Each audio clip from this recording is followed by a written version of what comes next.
Okay, this final topic of the course I feel brings us full circle. We set out to frame this course through a lens of reconciliation, where participants were asked to challenge what they know about Indigenous peoples, and from this, change the way they do things in educational settings.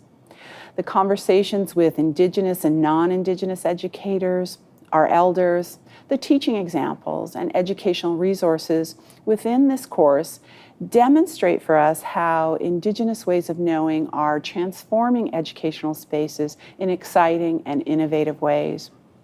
But they're also intended to help educators think about and disrupt current educational practices by working across differences, learning from new perspectives, and engaging with Indigenous peoples. But we know that this may not be enough. Recent work by Indigenous scholar Martin Cannon, who, like other educators and scholars, is working through pedagogical approaches that seek to build intercultural relationships between Indigenous and non-Indigenous peoples with a particular focus on educators. I'm thinking about the work of Celia Haig Brown, who looks at or has teachers engage in geographic biographies, Susan Dion and her work of pedagogies of remembrance, and certainly Martin Nakata in Australia, who is suggesting that teacher educators need to understand their role in colonial relations. Dr. Cannon points out that every one of us experiences some degree of privilege derived from colonial relations.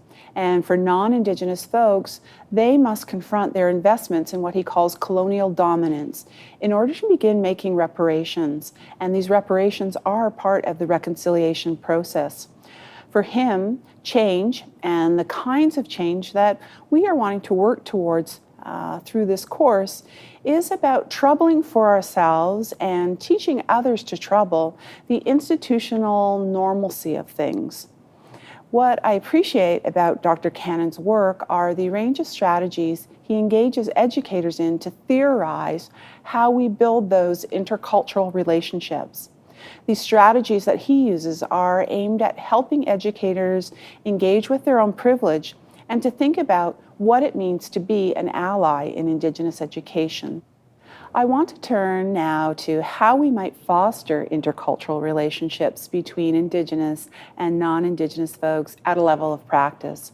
What has stood out for me throughout this course in the conversations with elders and other educators, and certainly the discussion forums to which you've been a part of, is the theme of relationship. The goal to create meaningful and respectful relationships with Indigenous learners, their families, their communities, and I would also say their worldviews, has been described as absolutely necessary to advancing Indigenous education and ensuring educational success for our Indigenous students. The circular framework of history presented in Topic 2 allows us to return to the history of schooling for Indigenous children and families as a way to understand Indigenous family and community participation in education today. Among the intergenerational impacts of this colonial form of schooling on Indigenous families has been fear and mistrust of educational settings. Even though parents themselves may not have attended residential schools, how they negotiate and participate in schooling is shadowed by this history.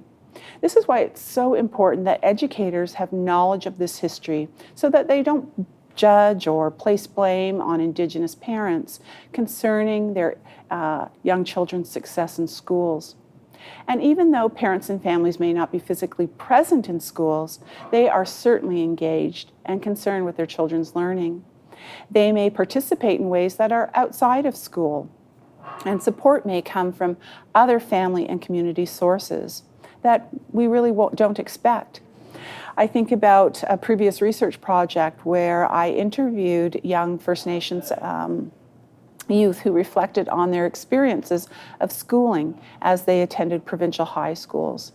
They spoke about the support and encouragement from extended family members, and this included grandparents, aunts, uncles, siblings, who all played a role in their education in very meaningful ways.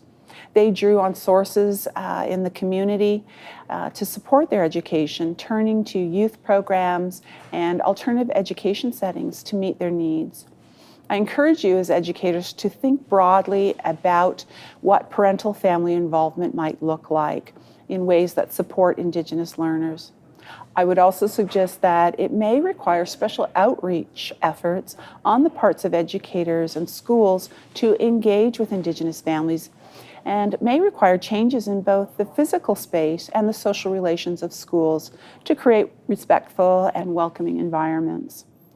The special outreach efforts that I mentioned that may be needed with Indigenous families and communities can take many forms.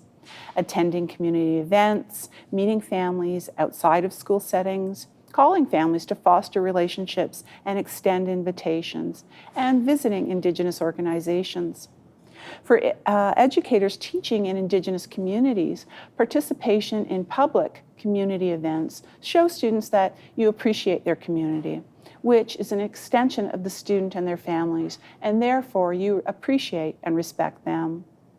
These kinds of activities contribute to relationship building with families and communities, but they also have other consequences for learning.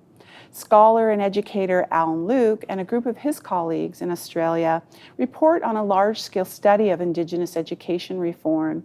It was an evaluation of a project, Stronger, Smarter Learning Communities. While quite comprehensive, this report and study in its questions, methods, and findings, they explored Australian teachers' knowledge of Indigenous culture and practices of community engagement.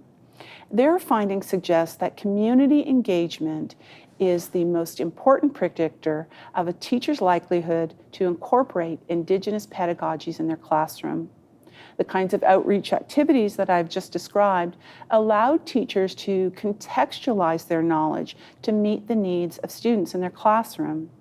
So to actively engage with Indigenous communities outside of schools builds that confidence and knowledge of educators to engage with Indigenous knowledges in classrooms and schools. A link to their comprehensive report is available in the additional resources section. The participation of Indigenous community members in schools has been encouraged by the educators who have contributed to our learning in this course. Indigenous ways of knowing become part of the curriculum of schools when educators invite elders, knowledge keepers, families, and certainly other community members into the processes of schooling. Their knowledge, experiences, expertise only serve to enhance the learning environment. Understanding the roles of Indigenous communities and community members is helpful to understanding how they might participate in classrooms and schools. Elders, they are leaders in the Indigenous communities, and one's not necessarily an elder simply by their age. We recognize elders by their accumulated wisdom and how they preserve and share cultural knowledge and practices. They are our teachers and they are our guides. Knowledge keepers can be elders, but they are also individuals who may have specific knowledge on cultural practices. They may specialize in storytelling, plants and medicines, carving, weaving, songs, and community histories. Their participation in education reminds me of a teaching shared by the late Musqueam elder Vince Stogan. He shared the teaching of hands back, hands forward with us here at the University of British Columbia. This teaching is represented on the banner for this course page on edX, where you would have registered for the course. As we come together to share knowledge, we join hands. With our left hand facing up, we reach back to the teaching of the ancestors, and we carry this knowledge with us in our lives today. And with our right hand, we reach forward with our palm down to share this knowledge with our future generations. As Dr. Archibald reminds us in topic 3, just as there are protocols to stories and how we work with stories, there are also protocols for inviting Indigenous elder participation in classrooms and schools. And I would suggest, if you're not sure what these protocols are when inviting and hosting an elder in your classroom or school, that you ask those that are knowledgeable. It can be a colleague, an Aboriginal support worker, or the local Indigenous community. You may think to call upon Indigenous organizations and communities to learn who might be able to visit schools, what kinds of knowledge they can share, and how best to support their participation.